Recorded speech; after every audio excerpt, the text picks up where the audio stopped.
Welcome back. Well, yes, indeed, we do have the governor of Ondo State, Akeredolu, Senior Advocate of Nigeria, joining us now to give his perspectives on community policing above all else. Good morning, and thank you for joining us today on the program.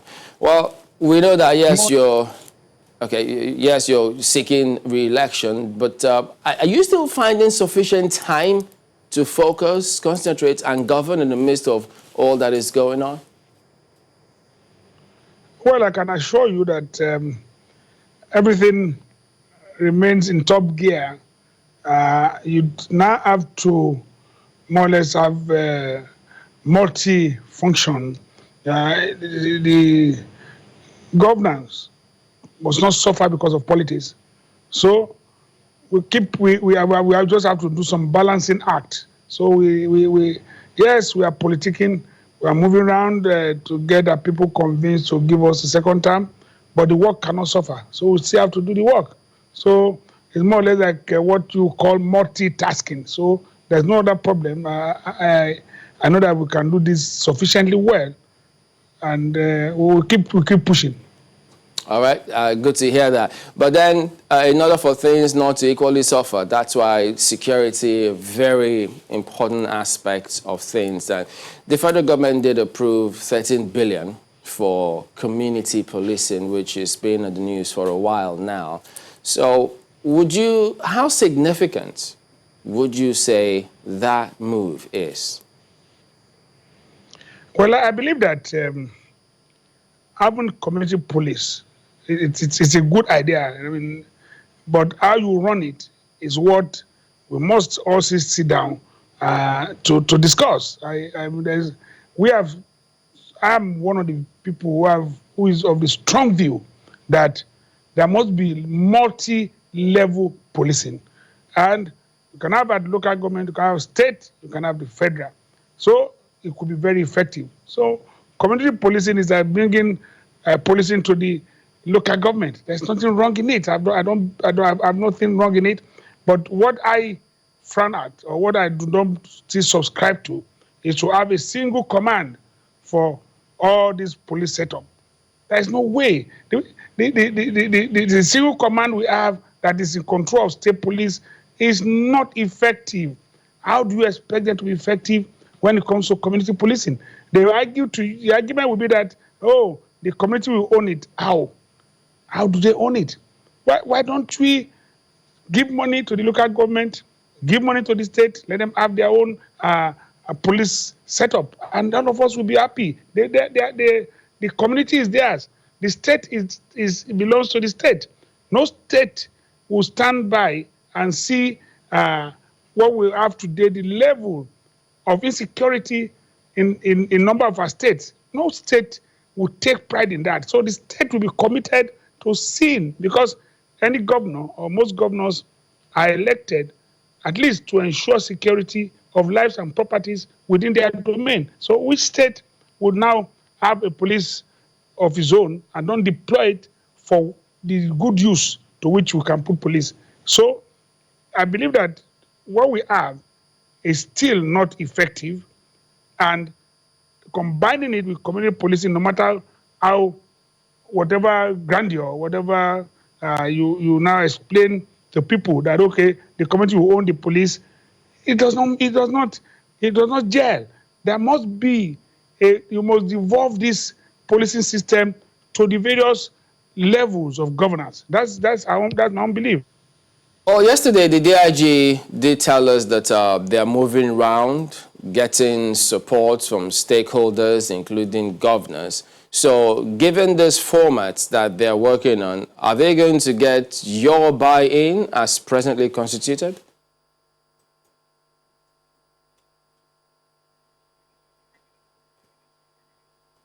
Yeah, I was asking that we spoke with the DIG in charge of research and planning, who community policing happens to be under his purview, and he gave us the impression that they are actually moving around, talking to former IGPs, stakeholders and governors inclusive. So giving your perspective about how this should run.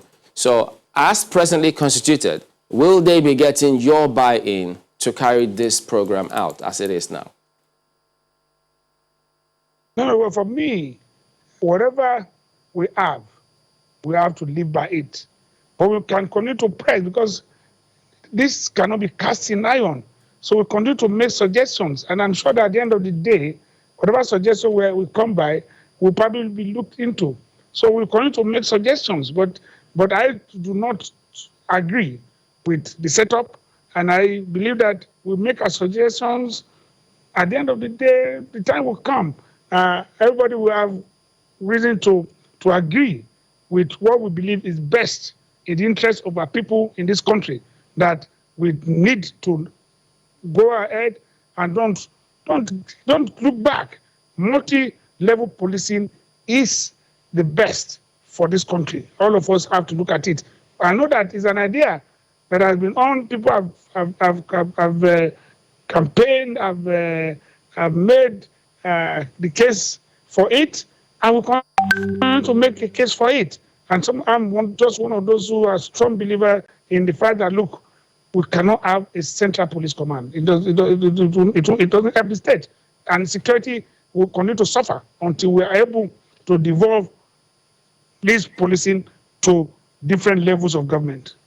You know, having this multi-level policing, as you have put it, well, a lot of people seem to agree with it, but I think the challenge is how to operationalize it. And as I say, the devil is in the details. But just before we get into those details, I recall that the IGP has had several meetings with governors, Southwest governors, Southeast governors, and, you know, there's been several sit-downs. And I recall that in the beginning of this conversation, he said there needs to be a sit-down. We need to sit down and have a conversation. And I'm wondering, the previous sit-downs we had, or you had with, you know, the IGP and, you know, other structures, I'm wondering, did they fail to achieve the desired result? Why do we need to have, you know, more sit-downs? What did those sit-downs achieve, and what more do we have to cover? Well, from what I know, it's all these conversations we've been having that has led to even community policing.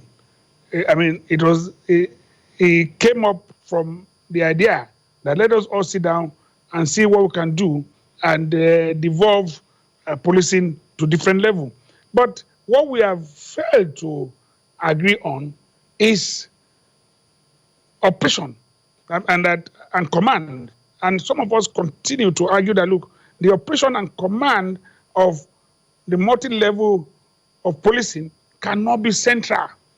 And I mean, if you are in a state, or you're a state governor, you are said to be the chief security officer and the area commander in some of the areas. You cannot, even your commissioner of police is not involved in posting.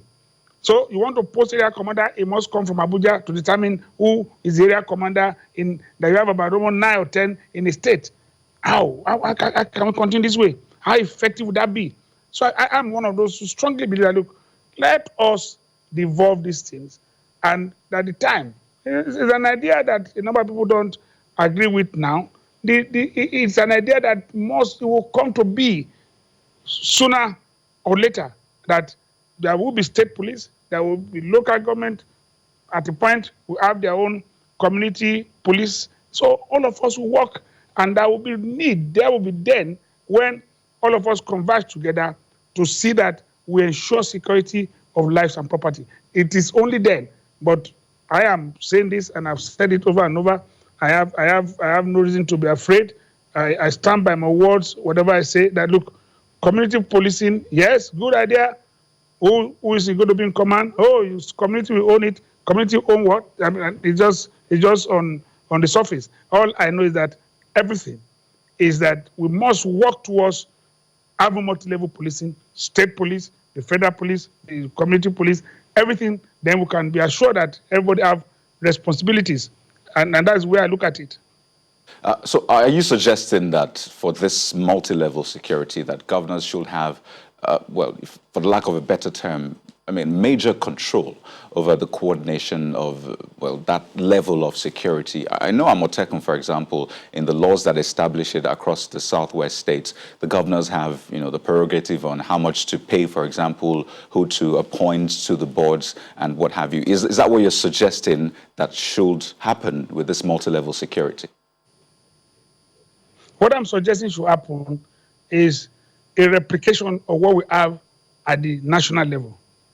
When I say this, I have said so once, that look, let us be fair to the president. The president is not in charge of the Nigerian police. The Nigerian police, by our constitution, is under the police council, and state governors are part of it. So we are supposed to take decision on what the police will do. We, as a council, took decision on who to be appointed as Inspector General of Police. The president did not on his own just say, I appoint Inspector General of Police. No, that is not it. So we will bring this down to the state level.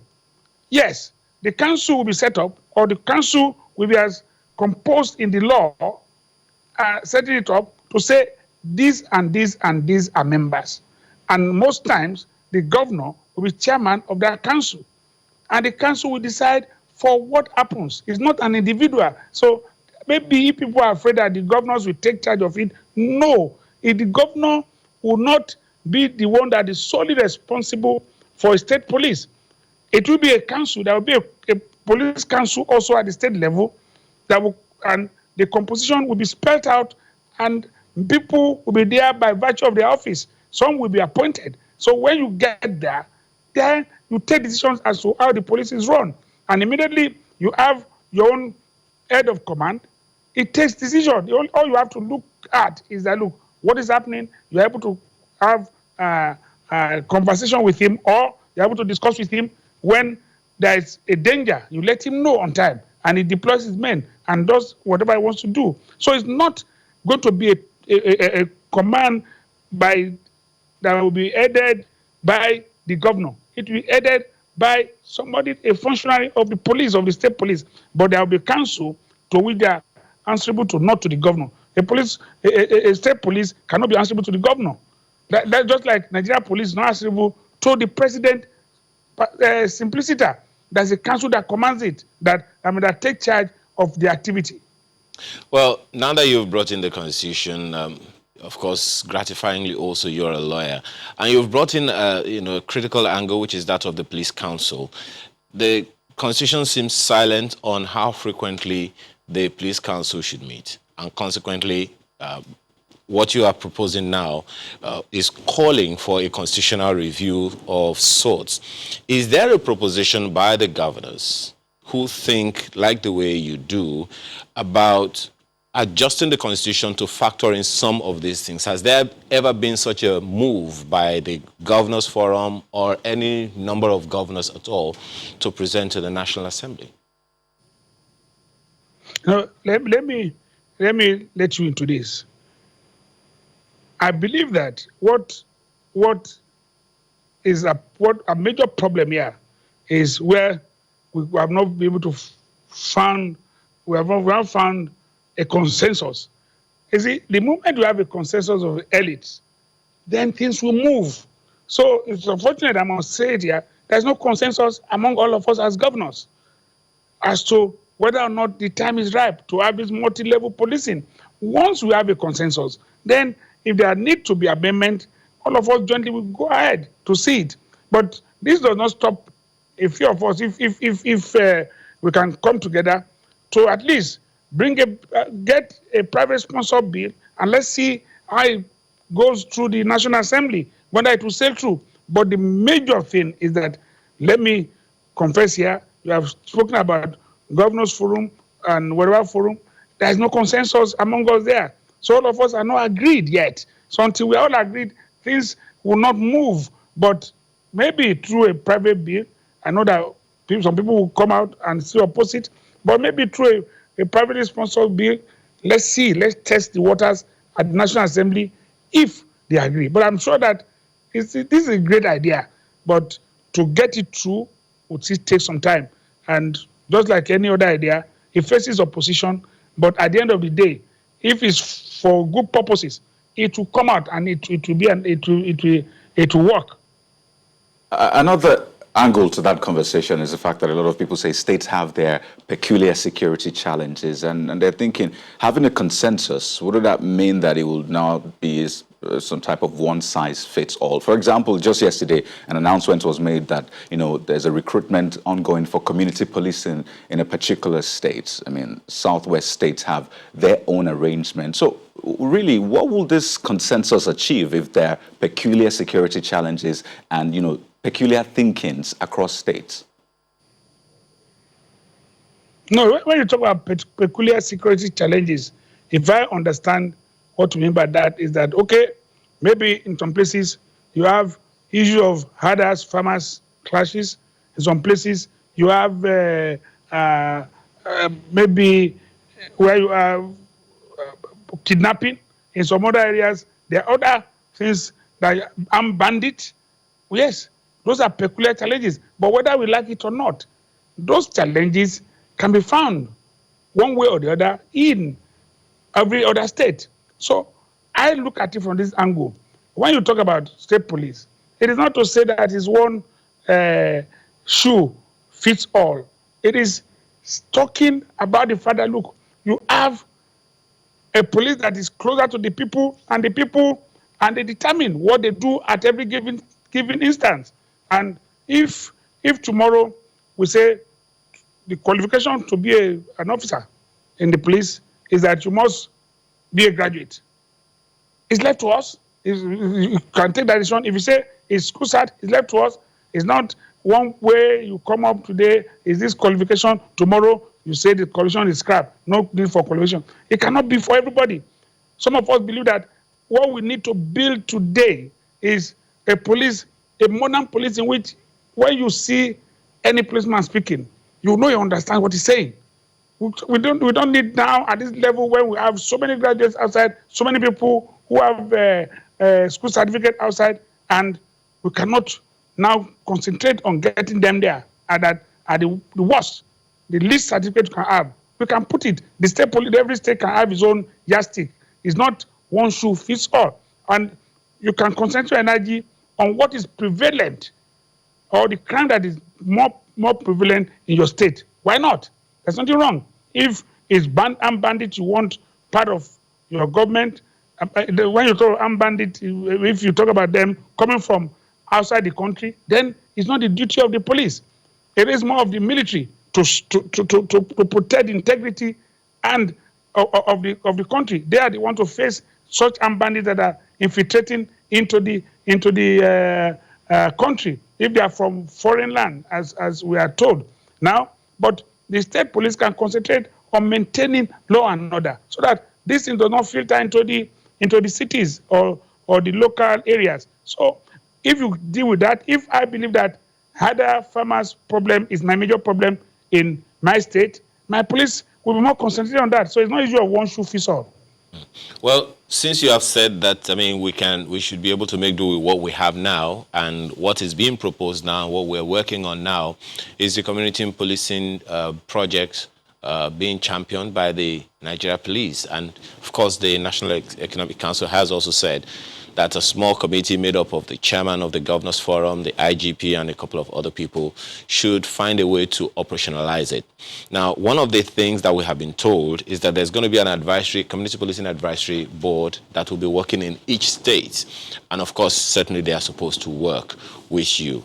In your state, for instance, you have already set up the Amotekun, which is supposed to help, with security of the state. What kind of working relationship are you looking at with your police, the Amotekun, which is backed by law, and this community policing initiative of the federal government? But the same relationship as we have always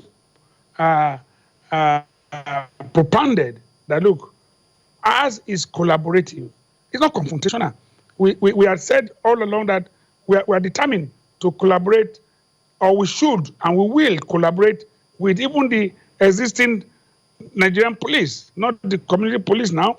So for us, it's all for us to collaborate and work together. And community police will also even be more interesting for Amotekun to collaborate with, because we have deployed Amotekun into our rural areas mainly because this is where we have major problems of those who kidnap trying to get a route by which they take away their victims. And we are saying we can only block it. The community police can be of assistance in blocking it, in that all of us, we will be more or less, I'm not saying living permanently in the forest, because the forest is their forte. And we are saying that we have today in the Amotekun setup hunters who know this forest more than any other person. We are saying that we have recruited men who are prepared to go into this forest and pursue some of these kidnappers. So this is where what I believe that there will still be maximum cooperation. Amotekun is not set up to confront or to as a different. It is, yes, is Amotekun is his own command, has his own command, but we are there to work with each other. And I believe that what we have seen in those states thus far has been major cooperation between all the security agencies, the military, the police, the civil defense, and Amotekun. And they are working together. I can give one or two instances we set up in which is Amotekun that went into the bush, and from there tracking until they got victims who were kidnapped. And the victims had to be released because Amotekun was on the heels of those kidnappers. They had to release them because they knew that some people are after them. And we're in the bush. So they were at their heels, and they had to release them on time in Akoko area. And we are still pursuing those who are involved. And because we found out that the Amotekun decided to adopt other things, like, okay, you wait. I don't have to even discuss, I'm sorry about this. We don't have to discuss all their strategies and co in the open. But they keep it to themselves, and I think it has been very effective. Well, the idea is to collaborate with whatever we have now. Okay, because I mean, yes, you say they are to collaborate, but what we gleaned from what the DIG was saying yesterday appears to be that Amotekun is supposed to be subsumed under this community policing, since this community policing is the umbrella with which all such outfits should function. Is that your thinking? It's not. And it will never be accepted. Anyway, it's not our thinking. We have a law that set this up. If the DIG feels otherwise, there is always a place for us to ventilate it. There is no problem. We are not afraid of this. A law sets up Amotekun will operate under his own law. It's not going to be subsumed under any setup. No. We work together. It's collaboration, not that will be subsumed. No, Amotekun will not be subsumed. That is not the thinking, and that will not be acceptable to us. A law is set up Amotekun, and if anybody feels that there is any fault in that law, then we can go to court. We'll go there and ventilate whatever position we hold. All of us might hold different positions. I don't say anything wrong in it, but the DIG is totally wrong. Amotekun will not be subsumed under the community police. No. All right, Your Excellency, we'll come back and talk about, yes, some more community policing and a little more when we come back in just a moment. Please stay with us.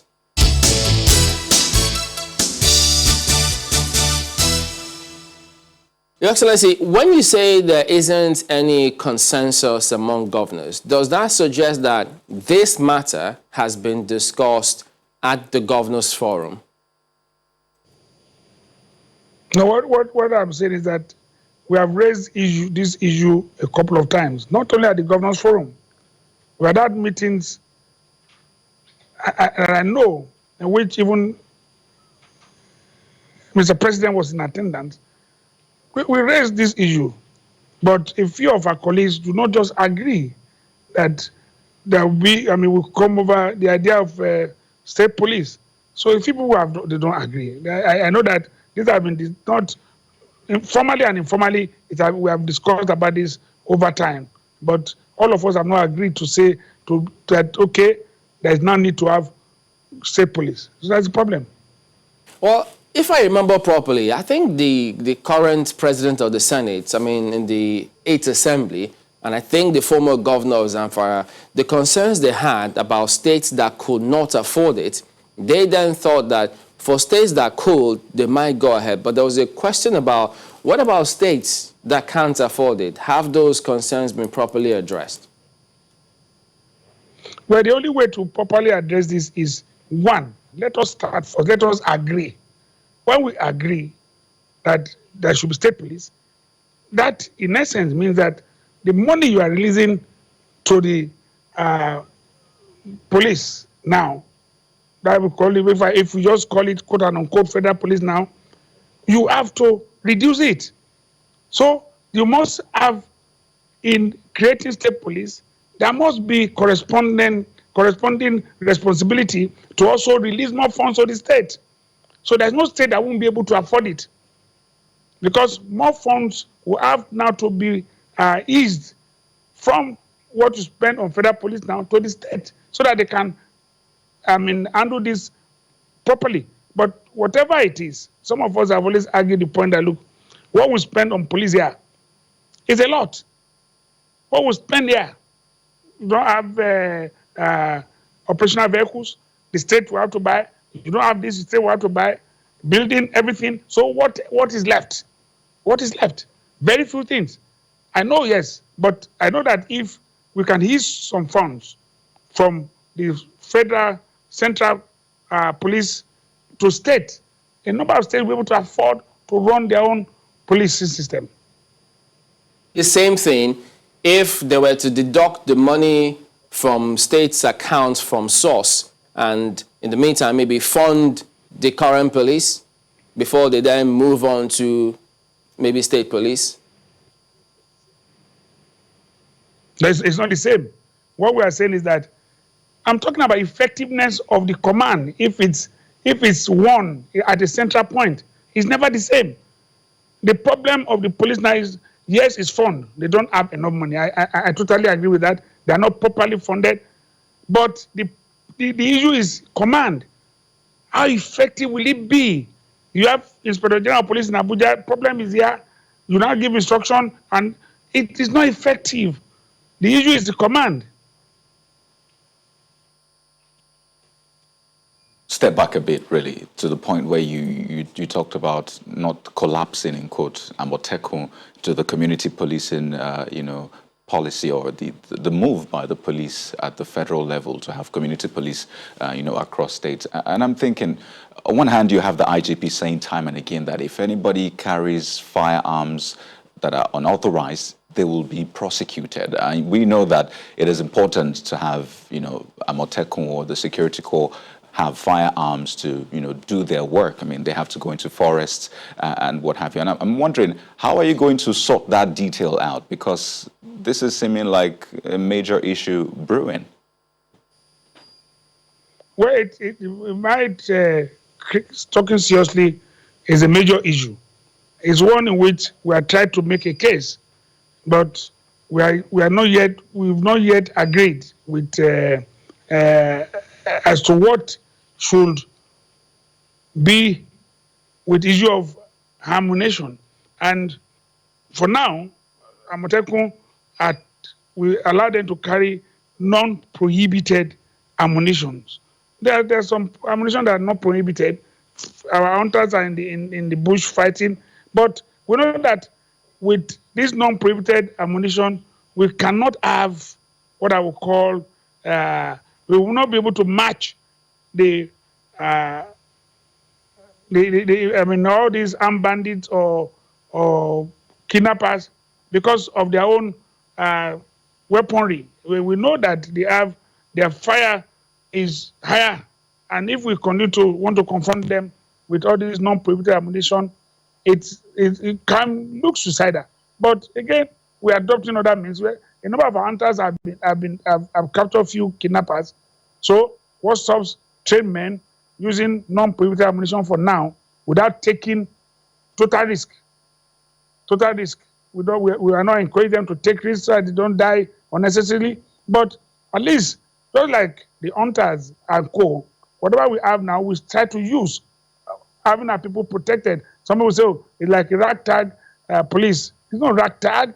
It's that we are today, at least, handicapped deliberately, because people believe that if they carry arms, I don't know what it will do to anybody. But for me, it is not anything too serious, because these are going to be disciplined people. This is going to be a disciplined security agency. It's not, if they carry arms, it will be for protection. It cannot be for any other thing. But we still keep having the discussion with the police, keep having the discussion at national level. But if, and I've always made this argument, if the Nigerian police have found it difficult to prevent herders who carry arms with their cows, they are carrying they are carrying AK-47. Some of them have prohibited arms, and you have not been able to prevent it. So when you have a discipline set up like Amotekun, you now say, no, they can't carry arms. We will continue to discuss. We'll get to the point in which we will be able to force away, not force, we're able to understand ourselves that the need for them to carry arms is now. At least when civil defense started, they were not carrying arms. They didn't allow them to carry arms. But a case was made. At the end of the day, today they carry arms. I'm sure Amotekun case gradually will be like that. We're going to make the case. Well, Your Excellency, it appears as though the IGP isn't bulging, and now we know that there's a community policing idea they're pushing. And I'm wondering, what if in eventuality that the IGP says, well, this is not going to happen except you collapse Amotekun into community policing, then would you just leave Amotekun to be handicapped, in quote, for the time being? What are you going to do, really? I've said this. I said it clearly. Let me repeat it. We will not collapse Amotekun to community policing. Amotekun will start on his own. There is a law creating this Amotekun setup, this security setup. So it's not going to be collapsed. There is no intimidation. We are not people that can be intimidated, and we are not people that the IG will give order to. It's not possible. We will not collapse it. I've said so. There's no need for us to belabor this issue. We will not. But all we say is that if he's prepared, we are prepared to discuss with him. Let us discuss on this matter. Amotekun is different. Community police is different. Amotekun will collaborate. All of us will collaborate together. The issue now that is left is about carrying arms. And we say we will pursue this and make them understand at the end of the day. If the IG now does not understand, he will leave one day. Well, another IG will come, other people might understand. If he doesn't want to understand, we are not forcing him to understand. We are saying, let us hold discussion. But if they come out and want to repeat every time about Amotekun being like something that is they feel irritated about, it's not fair. It's not fair. We have taken them through this of what Amotekun is all about, and the state have gone ahead. We have our laws. We will live by that law and abide by it. And if anybody feels otherwise, let him go to court and challenge the law. There's no need for us to bicker on this matter. And we are saying with all sense of responsibility that Amotekun will stay and we will go ahead to negotiate. That's what I'm saying. We'll discuss with the police on issue of arms. And at the point in time, just like they did with the civil defense and a few other paramilitary or military or police security today that are carrying arms, I know the time will come. But if he said no, I said we are prepared to continue to use non-prohibited arms, at least with our blood and everything, to secure the lives and properties of our people. That's all. Okay. Now, you already agreed that it's important for us to collaborate, and of course everyone agrees with that. But the issue of this community policing has been proposed. The idea that's been bandied out there from the federal government is that governors will have to pay for the community policing officers that are going to be in the states. And of course, with all the recruitment paraphernalia, that's going to become up from the police management. How do you react to that? I'm sure that they are taking this thing too far. Governors will have to pay. We have argued this point once. At the point they started with, oh, it will be voluntary. They are not going to be paid. We told them it will not be effective. Okay, they are not going to pay. You now say you now shift the burden on the state governors again. Are you increasing their what the allocation? Which state governor will accept that? I don't know. Other state might say yes, we will pay, but we will not pay. But are you increasing allocation? Let us be fair to ourselves. We are running a federal system. Let us just be fair. I'm sure that anyway, there's no problem. We will sit down and discuss this because we have a president that has listening ear. We can discuss with him. If the police don't want to discuss with us, we can discuss with the federal government. The president will listen to us. How will you now say the burden on state will keep increasing? We will now be the one that will fund community police. Where is the money going to come from? Let's be fair to ourselves. Let's be fair to the states. Where is that money going to come from? When we are struggling to get salaries paid, how do you say you want to shift financial burden more on us? To me, I don't know what my other colleagues feel, but I believe that most of us will agree with that position, except we devolve more money to the state. How will the state now be financing community police? It doesn't. I don't think it's going to work. So this 15-man community policing committee that you inaugurated in June, what are they going to be doing now? Well, I mean, they have their criteria. I think the DIG or AIG was in charge, was with us. They have their criteria of those who they chose. And yes, the state is inaugurated. Just they continue to work. Is an adjunct of the Nigerian police. So the Nigerian police will continue to be the one to sponsor it. It's not the state. They have nobody has ever come to us that will come and pay salary anyway. And if they come, we'll write to say no. We don't have extra money to do that. Well, we read an article, I mean, in 2017, when you went to receive, I think, the then Commissioner of Police in the state, Mrs. Ibifiro, when you said that it was time for community policing, that there had to be more commands in the state. Was that the same thing that you mean now? Because at that time, people thought you strictly referred to community policing and that you were going to support it wholly. Was that the view, and has it changed? The view I expressed then, that it was time for community policing, was to emphasize my position now about multi-level policing. Some of the state, there will be community policing. So this is my view, and I stand by it. And that when the time comes, even if today the states are allowed to have their state police, it's not something you run into. It is something that we have to sit down with the federal government to still also discuss about how more money will come to the state to be able to sustain it. Just as when you have community policing, if it's agreed that it will be strictly community policing, that we have the local government in charge and co, then there must be more money to local government to run the community police. That's it.